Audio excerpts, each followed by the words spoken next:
رب زدني علما سبحانك لا علم لنا إلا ما علمتنا إنك أنت العليم الحكيم. أعوذ بالله السميع العليم من الشيطان الرجيم. بسم الله الرحمن الرحيم. والذي جاء بالصدق وصدق به أولئك هم المتقون. صدق اللہ العظیم. حضرات محترم، آج 22 جمادی الثانی ہے اور جمادی الثانی کی 22 تاریخ کو نبی کریم صلی اللہ علیہ وآلہ وسلم کے جانثار ساتھی، آپ کو یار غار بھی کہا جاتا ہے، آپ کو برحق بلا فصل خلیفۃ المسلمین بھی کہا جاتا ہے. آپ امت میں سب سے رقیق القلب، نرم دل، نبی کریم صلی اللہ علیہ وآلہ وسلم سے صدیق کا لقب پانے والے سیدنا ابو بکر صدیق رضی اللہ تعالیٰ عنہ ہیں. 22 جمادی الثانی کو آپ کا یوم وفات تھا، تو آج اسی مناسبت سے سیدنا ابو بکر صدیق رضی اللہ تعالی عنہ کے شخصیت، آپ کی سیرت کے حوالے سے کچھ فکری پہلوؤں کو بیان کیا جائے گا. ہم اللہ رب العالمین سے دعا گو بھی ہیں کہ خالق کائنات ہمارے اندر بھی اسلام کی جانثاری، اسلام سے پیار، دین سے انس، اہل دین سے محبت اسی طرح ہی کی پیدا فرما جس طرح ابو بکر صدیق کے دل کے اندر تھی. سیدنا ابو بکر صدیق رضی اللہ تعالی عنہ، آپ کی شخصیت میں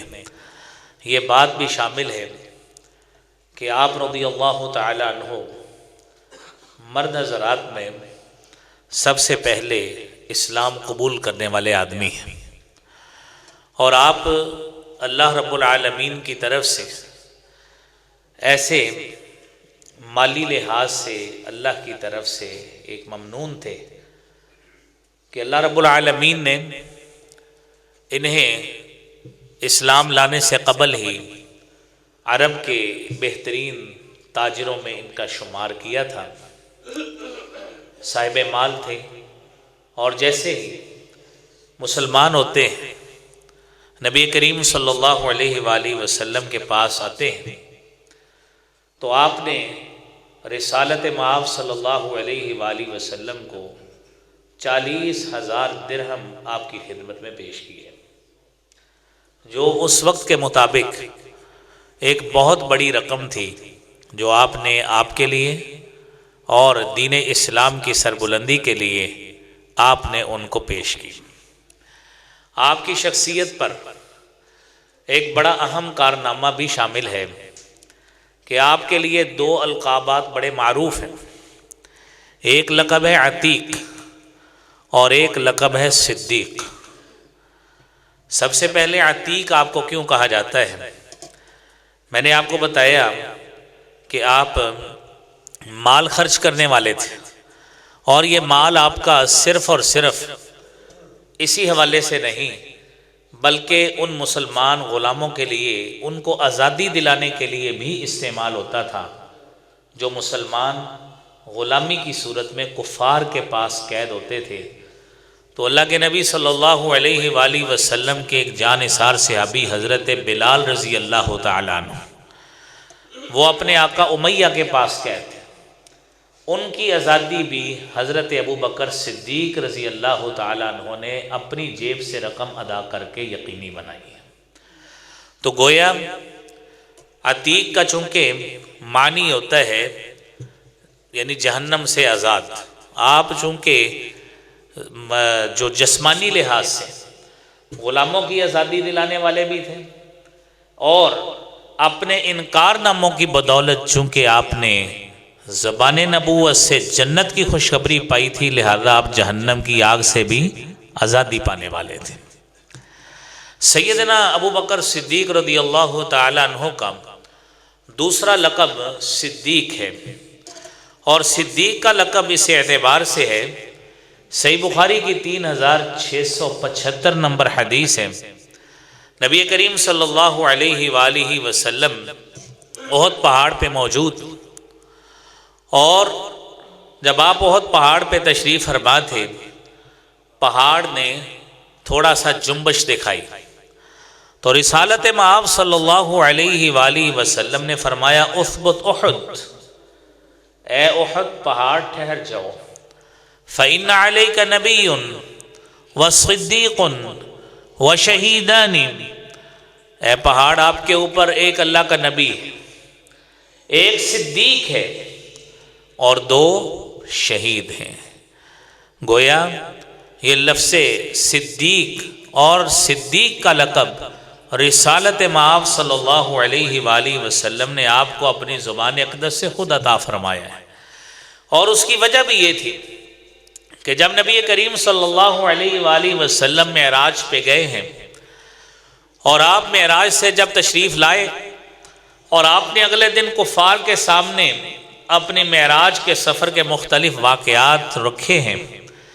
تو لوگوں نے، کفار نے آپ کے اس سفر معراج پہ شک کا اظہار کیا، اور انہوں نے اپنے تئیں یہ تصور کیا کہ ہم اس کی تصدیق سب سے پہلے اسی کے یار کے پاس جاتے ہیں جس کا نام ابو بکر ہے۔ انہوں نے جا کے اپنے انداز سے حضرت ابو بکر صدیق رضی اللہ تعالیٰ عنہ کے پاس جا کے یہ بات رکھی کہ اگر کوئی شخص یہ کہتا ہے کہ میں ایک رات میں مسجد حرام سے اقصیٰ تک چلا گیا ہوں، اور پھر میں آسمان دنیا تک اور سدرۃ المنتہا تک پہنچ گیا ہوں، کیا یہ بات ماننے والی ہے؟ جو یقینی بات ہے، ایک شخص، عام شخص ہو، کامن سینس کے اگینسٹ بات ہے، یہ ممکن ہی نہیں ہے۔ یعنی آج کے تیز رفتار جو ہمارے پاس آلات ہیں یا سفری ذرائع ہیں، ان کے ذریعے بھی ممکن نہیں ہے۔ سیدنا ابو بکر صدیق رضی اللہ تعالی عنہ نے آگے سے یہ سوال کیا کہ یہ کہنے والا کون ہے؟ جب ان کو بتایا کہ یہ کہنے والا وہی شخص ہے جو آپ کا ساتھی ہے، آپ کا یار ہے، آپ کا دوست ہے، جو اپنے آپ کو رسول کہتا ہے، جس کا نام محمد الرسول اللہ صلی اللہ علیہ وآلہ وسلم ہے، تو سیدنا ابو بکر صدیق رضی اللہ تعالی عنہ نے فرمایا جب انہوں نے بات کہی ہے تو بعینہ اسی طرح ہی ہے جس طرح آپ نے کہا ہے۔ تو گویا معراج کی کفار کے سامنے سب سے پہلے تصدیق کرنے والے سیدنا ابو بکر صدیق رضی اللہ تعالی۔ اور سورہ زمر کی 33 نمبر آیت جو آپ نے خطبہ مسنونہ میں سنی ہے، وَالَّذِي جَاءَ بِالصِّدْقِ وَصَدَّقَ بِهِ أُولَئِكَ هُمُ الْمُتَّقُونَ، کہ وہ لوگ، وہ شخص جاء بالصدق، جو سچ لے کر آیا۔ اب سچ لانے والا شخص ہے جناب محمد الرسول اللہ صلی اللہ علیہ وآلہ وسلم، جو اس کتاب کو لے کر آئے۔ اللہ رب العالمین نے اس کتاب کو آپ کے دل پہ نازل کیا ہے، نزل بہ الروح الامین علی قلبک، آپ کے دل پہ اس کتاب کو نازل کیا۔ یہ حق اور سچ پہ مبنی کتاب، اور اسی کی بیس پہ دین جو آپ نے شریعت متعارف کرائی ہے، وہ سچ لے کر آنے والے ہیں جناب محمد الرسول اللہ صلی اللہ علیہ وسلم۔ وَصَدَّقَ بِهِ، اور اس کی تصدیق کرنے والے۔ تصدیق پھر ایک مرتبہ نہیں ہے، پہلی تصدیق تو اس وقت کی ہے کہ جب آپ صلی اللہ علیہ وآلہ وسلم نے اپنی نبوت کا دعویٰ کیا ہے، تو اس پر، اس دعوی نبوت کو سچا تسلیم کرنے والے مرد حضرات میں سب سے پہلے سیدنا ابو بکر صدیق رضی اللہ تعالیٰ عنہ۔ وَصَدَّقَ بِهِ، یعنی قرآن کی اس آیت پہ غور کیجئے، قرآن کہتا ہے کہ وہ شخص جو سچ لے کر آیا، وَصَدَّقَ بِهِ، اور جس نے پھر اس سچ کی تصدیق کی ہے، وہ تصدیق کرنے والی شخصیت ہے جناب سیدنا ابو بکر صدیق رضی اللہ تعالیٰ۔ اور پھر اس کے حکم میں قیامت تک جو شخص بھی اس دین مبین کی تصدیق کرے گا، جو شخص بھی جناب رسول اقدس صلی اللہ علیہ وآلہ وسلم کو نبی مانتا رہے گا، آپ کی رسالت اور نبوت کی گواہی اپنے عمل سے دیتا رہے گا، یہ انشاءاللہ تعالی اولئک هم المتقون، قرآن کے اس وعدے کے مطابق اللہ تعالیٰ ان کا شمار متقین اور نیک لوگوں میں ہی فرمائیں گے۔ تو میرے عزیز بھائیوں، آپ خوش ہوں اس بات پہ کہ ہم بھی اس علم کو تھامنے والے، ہم بھی اس مشن کو سنبھالنے والے، ہم بھی اسی رسالت کی تصدیق کرنے والے، اور ہم بھی اسی نبوت کی تصدیق کرنے والے ہیں جس نبوت کی تصدیق سب سے پہلے آپ کے گھر میں سیدہ خدیجہ نے اور گھر کے باہر جناب سیدنا ابو بکر صدیق رضی اللہ تعالیٰ عنہ نے کی ہے۔ اور پھر میرے عزیز بھائیوں، سیدنا ابو بکر صدیق رضی اللہ تعالیٰ عنہ، اس حوالے سے آپ کے اسی لقب جو میں نے عتیق پہلے ذکر کیا ہے، ام المومنین سیدہ عائشہ صدیقہ رضی اللہ تعالیٰ عنہ بیان کرتی ہے، جامع ترمذی کی حدیث ہے 3679 نمبر، سیدہ عائشہ رضی اللہ تعالیٰ عنہ کہتی ہیں کہ ایک مرتبہ ابو بکر صدیق رضی اللہ تعالیٰ عنہ نبی کریم صلی اللہ علیہ وسلم کے پاس آتے ہیں، اور آپ صلی اللہ علیہ وسلم نے فرمایا انت عتیق اللہ من النار فیومئذ سمی عتیقا۔ ایک دن اللہ کے رسول آپ کے پاس حضرت ابو بکر صدیق تشریف لائے، آپ نے ان کے اوصاف حمیدہ کو دیکھ کر اپنی زبان اقدس سے ایک جملہ نکالا، اور وہ جملے کا معنی خیز لفظ یہ تھا کہ آپ کو زبان نبوت نے لفظ عتیق آپ کے لیے بولا ہے کہ جہنم سے آپ کے لیے آزادی ہے، فَيَوْمَئِذٍ سُمِّيَ عَتِيقًا، اور اس دن سے لے کر پھر قیامت تک انشاءاللہ آپ کا لقب عتیق بھی ہے، صدیق بھی ہے، اور وہی لقب ہے جو قرآن نے یا نبی صلی اللہ علیہ وسلم نے بول دیا ہے۔ میرے عزیز بھائیوں، نبی کریم صلی اللہ علیہ وآلہ وسلم کہ یہ جانثار صحابی، آپ کے حوالے سے حضرت حسان بن ثابت رضی اللہ تعالی عنہ، جو اسلام کے بہترین شاعر، دور نبوی کے شاعر مشہور ہیں، اور شعر گوئی کرتے تھے نبی کریم صلی اللہ علیہ وسلم کی شان اقدس کے لیے۔ کیا کہتے ہیں؟ وَثَانِيَ اثْنَيْنِ فِي الْغَارِ الْمَنِيفُ، کہ وہ مبارک غار میں دوسرے ہیں، وَقَدْ طَافَ الْعَدُوُّ بِهِ اِذْ صَعِدُ الْجَبَلَ، اور اس وقت جب دشمنوں نے آپ کا گھیراؤ کیا تو حضرت ابو بکر صدیق رضی اللہ تعالیٰ عنہ پہاڑ پر تھے۔ وَكَانَ حِبَّ رَسُولِ اللَّهِ صلی اللہ علیہ وسلم قَدْ عَلِمُوا، آپ نبی کریم صلی اللہ علیہ وآلہ وسلم کے محبوب ہیں۔ قَدْ عَلِمُوا، لوگوں نے جان لیا، خیر البریۃ لم یعدل بہ رجلا، اور جو مخلوق کا بہترین آدمی ہے جناب محمد الرسول اللہ صلی اللہ علیہ وآلہ وسلم، اس نے آپ کو یہ بات کہی ہے، لم یعدل بہ رجلا، کہ مخلوق میں، امت میں نبی کے بعد اس کے برابر کا کوئی آدمی نہیں ہے، آپ کے برابر کا کوئی آدمی نہیں ہے، نیکیوں کے اعتبار سے اور آپ کے احسانات کے اعتبار سے۔ میرے عزیز بھائیوں، سیدنا ابو بکر صدیق رضی اللہ تعالیٰ عنہ جب ایمان لائے ہیں، میں نے آپ کو بتایا کہ آپ وہ پہلے آدمی ہیں مرد حضرات میں جنہوں نے رسالت مآب صلی اللہ علیہ وسلم کے مشن نبوت کی تصدیق کی، اور عشرہ مبشرہ میں وہ 10 خوش نصیب لوگ جن کو زبان اقدس نے جنت کی خوشخبری دی ہے، اس میں 5 لوگ جناب سیدنا صدیق اکبر رضی اللہ تعالیٰ عنہ کی دعوت پر ہی مسلمان ہوئے ہیں۔ اس میں سیدنا عثمان رضی اللہ تعالیٰ عنہ، زبیر بن عوام رضی اللہ تعالیٰ عنہ، طلحہ بن عبید اللہ رضی اللہ تعالیٰ عنہ، سعد بن ابی وقاص رضی اللہ تعالیٰ عنہ، اور عبد الرحمن بن عوف رضی اللہ تعالیٰ عنہ۔ یہ 5 صحابہ وہ ہیں جنہیں زبان نبوت نے اپنی زبان نبوت سے خوشخبری دی، جنت کی خوشخبری، اور یہ 5 لوگ حضرت ابو بکر صدیق رضی اللہ تعالیٰ عنہ کی دعوت پر مسلمان ہوئے۔ اور پھر اس کے بعد حضرت سیدنا صدیق اکبر رضی اللہ تعالیٰ عنہ کی کوششوں سے اور لوگ جو مسلمان ہوئے، ابو عبیدہ بن جراح، حالانکہ یہ بھی عشرہ مبشرہ میں ہیں، عثمان بن مظعون، ارقم بن ابو الارقم، اور اسی طرح ابو سلمہ عبداللہ بن عبد الاسد، یہ وہ صحابہ کرام ہیں جلیل القدر صحابہ کرام جو حضرت ابو بکر صدیق رضی اللہ تعالیٰ عنہ کی محنت سے آپ کی کاوشوں سے، آپ کے ترغیب دلانے سے آپ مسلمان ہوئے ہیں، اور یہ سب کے سب وہ ہیں کہ جن کا ایک بہترین کردار تاریخ اسلام میں معروف ہے۔ وہ وقت یہاں پہ نہیں ہے، پھر کبھی انشاءاللہ اس حوالے سے کبھی بات کریں گے۔ تو گویا بتانے کا مقصد یہ ہے کہ دنیا میں عزیز بھائیوں، کوئی شخص اپنی یاری کا فائدہ کسی اعتبار سے اٹھاتا ہے، کوئی دوستی کا فائدہ کسی اعتبار سے اٹھاتا ہے۔ وہ کیا خوش نصیبی ہے حضرت سیدنا صدیق اکبر رضی اللہ تعالیٰ عنہ کی دوستی کی،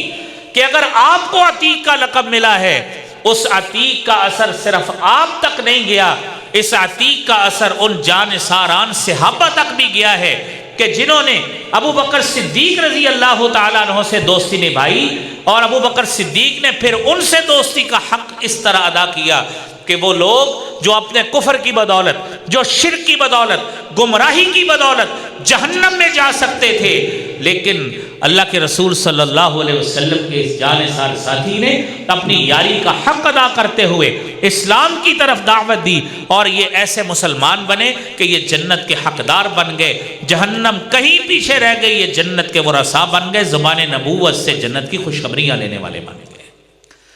یہ میرے عزیز بھائیوں، یہ ابو بکر صدیق رضی اللہ تعالیٰ عنہ ہے،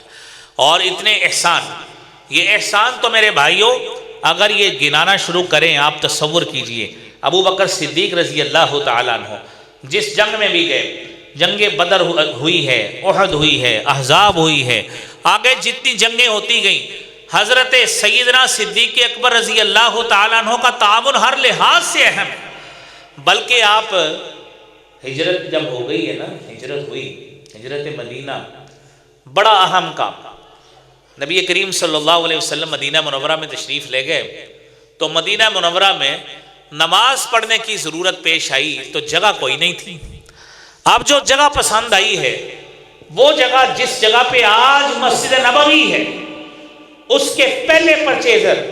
اس کے پلاٹ کے سب سے پہلے پیمنٹ کرنے والے، جگہ وقف کرنے والے، اس کا نام ہے ابو بکر صدیق رضی اللہ تعالی۔ آپ تصور کیجیے کہ کتنے ہزاروں کی تعداد میں،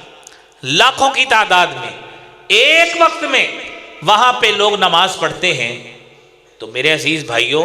وہ کیا خوش نصیبی ہوگی ابو بکر صدیق رضی اللہ تعالیٰ عنہ کی، کہ جنہوں نے یہ ایک مرتبہ جگہ لے کے دی، اور پہلی وسعت جب ہوئی ہے نبی کریم صلی اللہ علیہ وسلم کے دور میں ہی، تو اس وقت اس جگہ کے پیسے حضرت عثمان رضی اللہ تعالیٰ عنہ نے ادا کیے۔ گویا یہ جانثار صحابہ وہ ہیں جو صرف اور صرف آپ کے ساتھی اور رفیق نہیں تھے، آپ کی دوستی کی حد تک نہیں تھے، بلکہ آپ کے مشن نبوت کو پایہ تکمیل تک پہنچانے میں، بام عروج تک پہنچانے میں، اور اس مشن کو چار چاند لگانے میں ان صحابہ کرام نے میرے بھائیوں کوئی کسر نہیں چھوڑی۔ اور نبی کریم صلی اللہ علیہ وآلہ وسلم خود فرمایا کرتے تھے، جامع ترمذی کی 3661 نمبر حدیث ہے، رسالت مآب صلی اللہ علیہ وسلم بیان کرتے ہیں، ما لأحد عندنا ید الا وقد کافیناہ ما خلا ابا بکر، ہم نے جتنے لوگوں نے بھی ہمارے اوپر احسانات کیے ہیں، ہم نے دنیا میں ہی اس کا بدلہ چکا دیا ہے، ما خلا ابا بکر، سوائے ابو بکر کے، فإن له عندنا یدن یکافئہ اللہ بہ یوم القیامہ، اور جو ابو بکر کے احسانات ہیں وہ اتنے بڑے اور عظیم احسان ہیں کہ ان کا بدلہ ہم نہیں چکا سکتے، قیامت کے روز اللہ رب العالمین ہی اس کے احسانات کا بدلہ چکائیں گے۔ اور پھر آپ نے خود فرمایا ما نفعنی مال احد قط ما نفعنی مال ابی بکر، دنیا میں دسیوں نہیں، بیسیوں نہیں، سینکڑوں نہیں، ہزاروں نہیں، لاکھوں کی تعداد میں لوگ ہوں گے جنہوں نے اشاعت اسلام کے لیے، اس مشن نبوت کو پایہ تکمیل تک پہنچانے میں اپنا کردار ادا کیا ہوگا، اس کی ترویج میں اپنا مال خرچ کیا ہوگا، اور کسی لحاظ سے بھی مالی قربانی ہو، جانی قربانی ہو، دی ہوگی۔ فرمایا ما نفعنی مال احد قط، کسی شخص کے مال نے اتنا فائدہ نہیں دیا، ما نفع مال ابی بکر، جتنا ابو بکر کے مال نے اشاعت اسلام کی ترویج میں فائدہ دیا ہے، کسی کا مال اتنا فائدہ دے ہی نہیں سکا ہے۔ یہ میرے عزیز بھائیوں، یہ کوئی عام شخص نہیں کہہ رہا، یہ کہنے والی ذات وہ ہے جس کو محمد الرسول اللہ صلی اللہ علیہ وسلم کہتے ہیں۔ تو میرے عزیز بھائیوں، اس ذات کے حوالے سے ہمارا تو عقیدہ یہی ہے کہ ما ينطق عن الہوى ان هو الا وحی یوحی، کہ آپ تو کبھی خواہش سے بولتے ہی نہیں ہیں۔ آپ جب بھی تکلم فرماتے ہیں اور جب بھی آپ اپنی زبان اقدس سے کوئی لفظ نکالتے ہیں، ان هو الا وحی یوحی، وہ در حقیقت اللہ کی طرف سے وحی ہوتی ہے جو آپ کی طرف القاء کی جاتی ہے۔ تو میرے عزیز بھائیوں، سیدنا ابو بکر صدیق رضی اللہ تعالیٰ عنہ، آپ کا جذبہ اسلام کے لیے مالی حوالے سے دو واقعات کی طرف میں نے اشارہ کیا، ایک ابتدائی زمانہ میں جب مسلمان ہوئے ہیں، اور دوسرا اس وقت جب آپ نے مسجد نبوی کے لیے جگہ خرید کر دی ہے، اور تیسرا بہترین واقعہ جو جیش العسرہ کا واقعہ ہے، سیدنا عمر فاروق رضی اللہ تعالیٰ عنہ بیان کرتے ہیں، سنن ابن ماجہ کی 1678 نمبر حدیث ہے، کہنے لگے میں نے سوچا کہ چلے ہر مرتبہ نیکی کرنے میں ابو بکر صدیق مجھ سے آگے نکل جاتا ہے، آج میں نے نیکی کرنے میں ابو بکر صدیق کو پچھاڑنا ہے نیکی کرنے میں۔ میرے عزیز بھائیوں، یہ شریعت مطہرہ کا اصول ہے۔ حضرت عبداللہ بن عمر رضی اللہ تعالیٰ عنہما کی حدیث ہے کہ دنیا میں آپ جانتے ہیں حسد کتنی بری چیز ہے، شریعت نے اس کو کیا کہا ہے، ایاکم الحسد ان الحسد یاکل الحسنات، حسد سے بچو، یہ نیکیوں کو ایسے کھا جاتا ہے جس طرح آگ خشک لکڑیوں کو کھا جاتی ہے۔ اور بخاری اور مسلم کی حدیث ہے،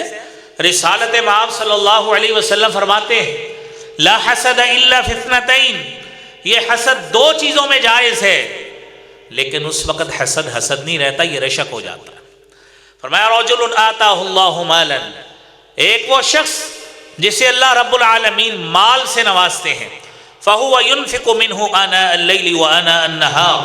وہ اپنے مال کو اللہ کے راستے میں دن کی گھڑیوں میں رات کے لمحات میں خرچتا ہے، اور اتنا مال خرچتا ہے دنیا میں دیکھنے والے لوگ اس کو دیکھتے ہیں، اور دیکھ کر اپنے دل میں سوچ آتی ہے کہ اللہ تو نے اس شخص کو اتنا مال دیا ہے، اتنی دولت سے نوازا ہے، یہ تیرے رستے میں بڑھ چڑھ کر مال خرچ کر رہا ہے، اللہ تو مجھے بھی دولت دے، تو مجھے بھی مال دے، تو مجھے بھی اپنے فضل سے نواز۔ میرا دل کرتا ہے یہ شخص جو لاکھوں لگا رہا ہے میں اس سے بھی 10 لاکھ زیادہ خرچوں، جتنے پیسے یہ لگاتا ہے میں 2 گنا 3 گنا اس سے زیادہ تیرے رستے میں خرچوں۔ میرے نبی صلی اللہ علیہ وآلہ وسلم فرماتے ہیں اس وقت یہ حسد نہیں رہتا، یہ رشک ہوتا ہے، یہ سوچ رکھنا ہی عبادت ہے، نیکی ہے، آپ میں یہ سوچ ہی آئے گی، اللہ آپ کے نامہ اعمال میں نیکیاں لکھنا شروع کر دیتے ہیں۔ تو ابو بکر صدیق رضی اللہ تعالیٰ عنہ کے حوالے سے جب عمر فاروق کہتے ہیں کہ اللہ کے رسول صلی اللہ علیہ وسلم نے جیش العسرہ کے لیے 9 ہجری میں جو جنگ تبوک کا واقعہ پیش آیا ہے، آپ نے چندہ مانگا، اور عین اس کیفیت میں تھے کہ فصل کی کٹائی کا وقت، اوپر سے گرمی، اور آپ جانتے ہیں جب ابھی اغرائیاں نہ ہوئی ہوں، اغرائیوں کا وقت آنے والا ہو، تو عین اس وقت اغرائیوں سے پہلے ہم اپنے بچے کی شادی بھی نہیں رکھتے کہ یہ وقت نہیں ہے، 2 مہینے بعد رکھیں گے، پیسے آ جائیں گے، پھر فلاں کام کریں گے۔ تو عین موقع پہ جہاد کا اعلان ہو گیا، تو صحابہ کرام سے جس سے جو پڑھ سکا اس نے اللہ کے حضور پیش کیا۔ ابو بکر صدیق رضی اللہ تعالیٰ عنہ انہوں نے بھی پیش کیا۔ عمر فاروق رضی اللہ تعالیٰ عنہ نے سوچا کہ میں گھر کا آدھا مال لے کے جاتا ہوں، تو چلو آج میں ابو بکر سے آگے نکلوں گا، جا کے پیش کر دیا۔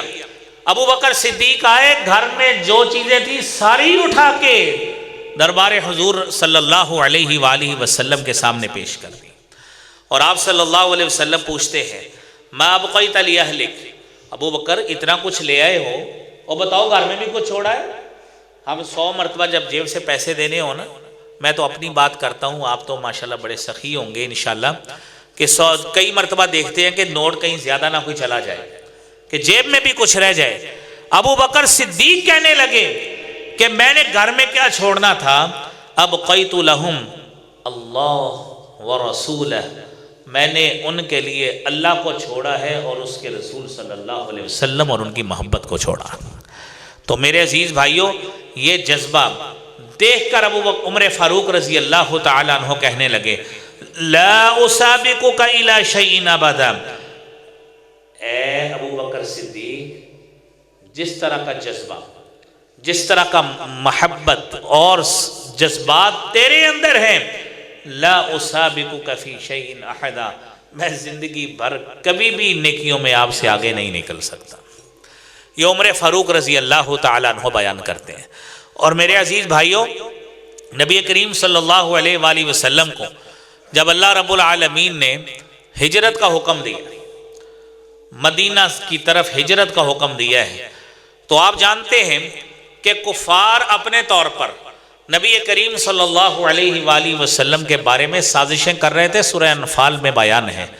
وَإِذْ يَمْكُرُ بِكَ الَّذِينَ كَفَرُوا لِيُثْبِتُوكَ أَوْ يَقْتُلُوكَ أَوْ يُخْرِجُوكَ وَيَمْكُرُونَ وَيَمْكُرُ اللَّهُ وَاللَّهُ خَيْرُ الْمَاكِرِينَ۔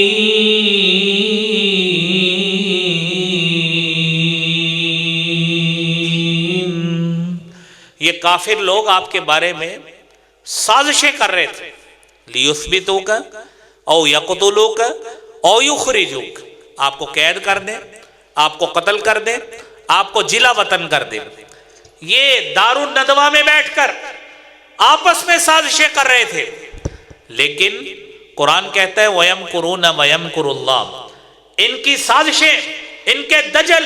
ان کے مکر، ان کے فریب ایک طرف، وَيَمْكُرُ اللَّهُ ایک تدبیر آسمانوں پہ بھی ہو رہی تھی، وَاللَّهُ خَيْرُ الْمَاكِرِينَ، اور بہترین تدبیر وہی ہے جو اللہ رب العالمین کرنے والے ہوتے ہیں۔ اللہ رب العالمین نے جناب صدیق اکبر رضی اللہ تعالی عنہ کا ساتھ اپنے محبوب پیغمبر کے لیے بہتر سمجھا اور آپ کو حکم دیا کہ ابو بکر صدیق کو اس سفر کے لیے تیار کر۔ ابو بکر صدیق تیار ہوئے اور غار ثور میں میرے بھائیوں 3 دن تک رہے، 2-3 دن سفر میں لگے، 3 دن غار ثور میں رہے، اور گھر سے خبر بھی پہنچتی تھی، کھانا بھی پہنچتا تھا، 2-3 گھر کے غلام بھی، آپ کی بیٹی اسما بھی، یہ سارا نظام غار کے حوالے سے بھی چل رہا تھا۔ لیکن میرے بھائیوں، آخر انسان ہے،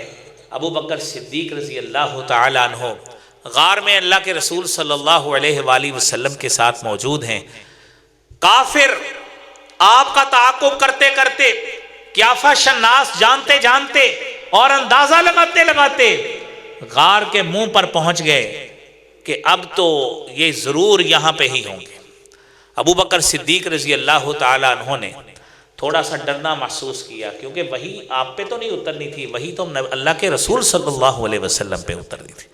تو قرآن کہتا ہے اِذْ يَقُولُ لِصَاحِبِهِ لَا تَحْزَنْ إِنَّ اللَّهَ مَعَنَا، یہ 2 لوگ ثَانِيَ اثْنَيْنِ إِذْ هُمَا فِي الْغَارِ، دونوں غار میں تھے۔ اِذْ يَقُولُ لِصَاحِبِهِ، اللہ کے پیارے حبیب صلی اللہ علیہ وآلہ وسلم اپنے ساتھی ابو بکر صدیق کو کہنے لگے لا تحزن، ابو بکر ڈرنا نہیں ہے، ان اللہ معنا، اللہ ہمارے ساتھ۔ اور میرے بھائیوں، دین کے مشن کے لیے، دین کی اشاعت کے لیے، دین کی تبلیغ کے لیے کیا کچھ قربانیاں دینا پڑتی ہیں، یہ ابو بکر صدیق رضی اللہ تعالی عنہ کا کردار دیکھ لیجئے۔ آج ہم میں سے کوئی شخص کسی عالم دین کے پاس چلنے لگے، گھر والے اس کو کہنے لگتے ہو بھائی پیسے ذرا بچا کے، مولویوں کے اوپر پیسے نہیں خرچتے ہوتے، ان کے ساتھ نہیں جاتے ہوتے، انہوں نے 100 جگہ پہ کسی کے خلاف تقریر کر دینی ہے تو کہیں اس کا نقصان اور نیگیٹو اثر آپ پہ نہ پڑے۔ اور میرے بھائیوں سوچئے ہم کیسے مسلمان ہیں، کیسا جذبہ ہے ہمارے اندر، اور صدیق اکبر کی شان کو سننے والوں یہ احساس ہمارے اندر ہونا چاہیے کہ جب دین کی ترویج اور اشاعت کی باری آئی ہے، ابو بکر صدیق نے نہ اپنی جان کی پرواہ کی ہے، نہ اپنے مال کی پرواہ کی ہے، نہ اپنی اولاد کی پرواہ کی ہے، نہیں سوچا کہ میں گھر میں مشورہ کر لوں، میں اپنی اولاد سے مشورہ کر لوں، میں اپنی بیوی سے مشورہ کر لوں۔ میرے عزیز بھائیوں، نہیں سوچا۔ اللہ کے رسول صلی اللہ علیہ وآلہ وسلم نے جیسے ہی حکم دیا فوری ساتھ چل پڑے۔ پتہ ہے سارے کے سارے کافر جانی دشمن ہیں، کسی وقت بھی قتل کرنے کے در پہ ہو سکتے ہیں، لیکن دین کی محبت اتنی ہے، محمد الرسول اللہ صلی اللہ علیہ وآلہ وسلم سے پیار اتنا ہے، اور آپ کا مشن اتنا عزیز ہے کہ اس مشن کی خاطر جان بھی جاتی ہے، تو جان جانا بھی اس مشن میں ہیچ ہے، اللہ قربان کر لے تو اس سے بڑا اور کون سا سودا ہو سکتا ہے۔ میرے عزیز بھائیوں، یہ مشن ہے، اور اس مشن کو لے کر سیدنا ابو بکر صدیق رضی اللہ تعالیٰ عنہ چلے۔ اور میرے عزیز بھائیوں، وہ سفر بھی مدینہ منورہ کا پورا ہوا، ہجرت ہو گئی، جنگیں آئیں، جنگوں کے موقع پر، غزوہ بدر کے موقع پر، احد کے موقع پر، یہی ابو بکر صدیق رضی اللہ تعالیٰ عنہ ہیں جنہوں نے ان جنگوں میں نہیں سوچا کہ یہ فلاں میرا ماموں لگتا ہے، یہ فلاں میرا عزیز لگتا ہے، یہ فلاں میرا رشتہ دار ہے، فلاں بنو تمیم سے تعلق رکھتا ہے، میرا قبیلہ ہے، میری برادری ہے، میرا علاقہ ہے۔ نہیں، اگر ایک معیار ہے تو معیار یہی ہے کہ میں امتی ہوں محمد الرسول اللہ صلی اللہ علیہ وسلم کا، میں محب ہوں محمد الرسول اللہ صلی اللہ علیہ وسلم کا، میں اس دین کا پیروکار ہوں۔ یہ جو کافر میرے مقابلے میں آیا ہے، گو خاندانی اعتبار سے میری رشتہ داری اس سے ہو سکتی ہے، اس کا تعلق مجھ سے ہو سکتا ہے، اس کی کوئی نسبت ہو سکتی ہے، لیکن یہ ساری نسبتیں ایک طرف، یہ تعلق ایک طرف، یہ برادری اور قبیلہ ایک طرف۔ آج اگر کوئی تعلق قائم ہے، اگر کوئی تعلق کی وابستگی ہوگی تو وہ ایک ہی تعلق ہے جو محبت رسول صلی اللہ علیہ وسلم والا ہے۔ میرے عزیز بھائیوں، یہ وہ تعلق تھا جس تعلق کو ابو بکر صدیق رضی اللہ تعالیٰ عنہ نے نبھایا ہے، اور اس موقع پر، جنگ کے موقع پر، انہوں نے اپنے رشتہ داروں کو، اپنے قبیلے کے لوگوں کو اپنے ہاتھ سے ان تلواروں سے قتل کیا ہے۔ نہیں سوچا کہ اس میں میرا کوئی رشتہ دار ہو، کچھ بھی ہو۔ کیوں؟ کیونکہ آپ اس دین حنیف کے پیروکار تھے، کیونکہ آپ کا مخالف اس دین کا پیروکار نہیں تھا۔ اس حد فاصل نے آ کر میرے عزیز بھائیوں اپنے بھی بیگانے کیے ہیں۔ میرے عزیز بھائیوں، ابو بکر صدیق رضی اللہ تعالیٰ عنہ اپنے ہی رہے، وہ بیگانے نہیں ہوئے۔ اور سیدنا صدیق اکبر رضی اللہ تعالیٰ عنہ، نبی کریم صلی اللہ علیہ وسلم کی جب وفات ہوتی ہے، آپ دنیا سے تشریف لے گئے۔ آپ چونکہ اس وقت، اس موقع پر آپ مدینہ شہر کے اندر وہاں پہ نہیں تھے، باہر تھے، مقام سخت پہ آپ وہاں پہ تھے۔ آپ کو جب اطلاع دی گئی، آپ واپس آئے اور سیدھے ہی آپ حجرہ عائشہ صدیقہ رضی اللہ تعالیٰ عنہا میں تشریف لے گئے، اور آپ نبی کریم صلی اللہ علیہ وسلم کے چہرہ انور سے چادر ہٹاتے، یمنی چادر لپٹی ہوئی تھی، بوسہ دیا اور کہنے لگے بی ابی انت یا نبی اللہ لا یجمع اللہ علیک موتتین، میرے ماں باپ آپ پہ قربان ہوں، اے اللہ کے نبی، لا یجمع اللہ علیک موتتین، اللہ تعالیٰ آپ کے اوپر کبھی بھی دو موتیں جمع نہیں کرے گا۔ اما الموت التي كتبت عليك فقد متها، وہ طبعی موت جو جسمانی لحاظ سے آپ کو آنی تھی وہ تو آ چکی۔ اب میرے عزیز بھائیوں، آپ اندر سے نکلے، صحابہ کرام رضوان اللہ علیہم اجمعین کوئی بھی اس بات کو ماننے کے لیے تیار نہیں ہے کہ اللہ کے رسول صلی اللہ علیہ وسلم فوت ہو چکے ہیں، دنیا سے چلے گئے، کوئی اس کو ماننے کے لیے تیار نہیں ہے۔ اور پھر سیدنا ابو بکر صدیق رضی اللہ تعالیٰ عنہ نے کیا کیا؟ صحیح بخاری کی حدیث ہے 4454 نمبر، یہ سارا واقعہ اس میں مذکور ہے۔ آپ نے فوری طور پر حمد و ثنا بیان کی مختصر خطبہ دیا، فرمانے لگے من کان منکم یعبد محمد، تم میں سے جو شخص محمد مصطفیٰ صلی اللہ علیہ وآلہ وسلم کی یا آپ کی خاطر عبادت کرتا تھا، فإن محمدًا قد مات، اس کو یہ جان لینا چاہیے کہ محمد الرسول اللہ صلی اللہ علیہ وسلم دنیا سے چلے گئے ہیں۔ وَمَنْ كَانَ يَعْبُدُ اللَّهُ، اور یاد رکھنا چاہیے جو اللہ کی عبادت کرتا تھا، اللہ کے لیے کرتا تھا، خالصۃ لوجہ اللہ کرتا تھا، فَإِنَّ اللَّهَ هُوَ حَيٌّ لَا يَمُوتُ، وہ ایسی ذات ہے جو حی ذات ہے، جس ذات پہ کوئی موت آنے والی نہیں۔ لہذا اب اللہ کی عبادت پہ آپ اپنے آپ کو لگائی رکھیں، اور آپ نے اس وقت یہ آیت تلاوت کی جو نبی کریم صلی اللہ علیہ وسلم پر غزوہ احد کے بعد نازل ہوئی تھی، وہ آپ آیت کریمہ سورہ آل عمران کے 144 نمبر سنیے۔ وَمَا مُحَمَّدٌ إِلَّا رَسُولٌ قَدْ خَلَتْ مِن قَبْلِهِ الرُّسُلُ أَفَإِن مَاتَ أَوْ قُتِلَ انقلبتم على أعقابكم ومن ينقلب على عقبيه فلن يضر الله شيئا وسيجزي الله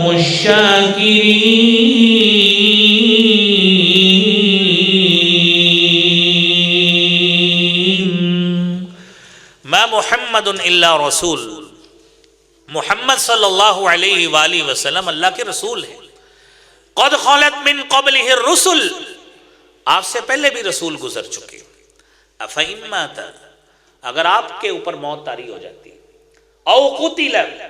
یا آپ کو قتل کر دیا جاتا ہے، شہید کر دیا جاتا ہے، انقلبتم علی اعقابکم، کیا تم اپنے مشن سے پیچھے ہٹ جاؤ گے؟ کیا تم مسلمان نہیں رہو گے؟ کیا تم سارے یہ اپنے شرعی معاملات کو چھوڑ دو گے؟ یاد رکھیے شریعت نے اصول بیان کر دیا، من ينقلب علی عقبیہ، جو شخص اپنی شرعی روایات کو چھوڑے گا، دین کو چھوڑے گا، دینی اقدار کو چھوڑے گا، فلن یضر اللہ شیئا، وہ اللہ کو تو کسی صورت نقصان نہیں دے سکتا، اپنی تباہی کرے گا۔ یہ آیت اس وقت نازل ہوئی تھی غزوہ احد کے موقع پر، جب حضرت رسول اللہ صلی اللہ علیہ وآلہ وسلم کی شکل سے مشابہت رکھنے والے حضرت مصعب بن عمیر رضی اللہ تعالیٰ عنہ شہید ہوئے۔ تو اس وقت تمام مجاہدین میں یہ افواہ پھیل گئی کہ جناب رسول اللہ صلی اللہ علیہ وسلم فوت ہو چکے، اب لڑنے کا کیا فائدہ ہے؟ تو اس کے بعد یہ آیت نازل ہوئی صحابہ کرام کے لیے کہ جہاد اللہ رب العالمین کے لیے ہوتا ہے، اعلاء کلمت اللہ کے لیے ہوتا ہے۔ انبیاء پہلے بھی آئے چلے گئے، انبیاء نے آپ کو ایک لائن دے دی ہے، دین دکھا دیا ہے، شریعت کی رہنمائی کر دی ہے، اب اللہ کے نبی دنیا سے چلے بھی جائیں، اس شریعت پہ کاربند رہنا تمہارے اوپر فرض ہو چکا ہے۔ اور آج دنیا میں آپ دیکھیے اس بات کا انطباق اپنے خاندانوں پہ کیجیے، گھر میں کوئی بڑا بندہ فوت ہو جائے، جزا فضا کرتے کرتے لوگ یہ بات کہتے ہیں، پہلی بات تو غلط کہتے بڑا افسوس ہوا، اللہ کے فیصلے پہ افسوس نہیں ہوتا، اپنے ذہن سے یہ لفظ نکال دیں، یہ مت کہا کریں بڑا افسوس ہوا، افسوس نہیں ہوتا۔ تعزیت کے الفاظ سیکھے، ان للہ ما اخذ ولہ ما اعطى وَكُلُّ شَيْءٍ عِنْدَهُ إِلَىٰ أَجَلٍ مُّسَمًّى، ان للہ ما اخذ، اللہ کے لیے ہی تھا جو اس نے لے لیا، وَلَهُ مَا أَعْطَىٰ، اور اسی کا ہی ہے جو اس نے عطا کیا، وَكُلُّ شَيْءٍ عِنْدَهُ إِلَىٰ أَجَلٍ مُّسَمًّى، یا دوسری حدیث میں بھی مقدار کہ ہر چیز کے لیے ایک مقررہ وقت ہے۔ ہم جا کہتے ہیں بڑا افسوس ہوا جناب، جفی پاؤ نو بڑا افسوس ہوا، یہ افسوس نہیں ہوتا، پہلے تو یہ اپنا لفظ ٹھیک کریں ہم لوگ، پھر دعا یاد کریں تعزیت کی۔ اور ایک گھر میں کوئی 2-3 اموات خاندان میں اکٹھی ہو جائے نا، وہاں پہ کہتے ہیں ہمارے کما کے کون کھلائے گا؟ نبی کریم صلی اللہ علیہ وسلم فرماتے ہیں ان المیت لا يعذب ببکاء اہلہ علیہ، اگر مرنے والے نے اپنے خاندان کی تربیت نہیں نہ کی اپنی زندگی میں، اس کے لواحقین کے ان جہالت پر مبنی بولے گئے الفاظ کی وجہ سے میت کو عذاب ہوتا ہے کہ تو چلا گیا، اب ہمارے رزق کا کون بندوبست کرے گا؟ تو پہلے وہ کرتا تھا، جو ذات پہلے کرتی تھی، ابو بکر صدیق کہتے ہیں ان اللہ ہوا حی لا یموت،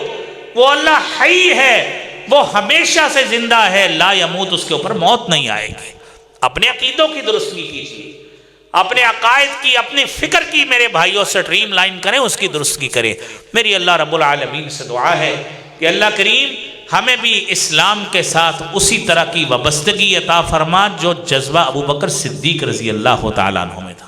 اللہ کریم ابو بکر صدیق رضی اللہ تعالیٰ عنہ کے لا تعداد درجات کی بلندی فرما، ہمارے دلوں میں ان کا پیار اور محبت پیدا فرما۔ وآخر دعوانا الحمدللہ رب العالمین۔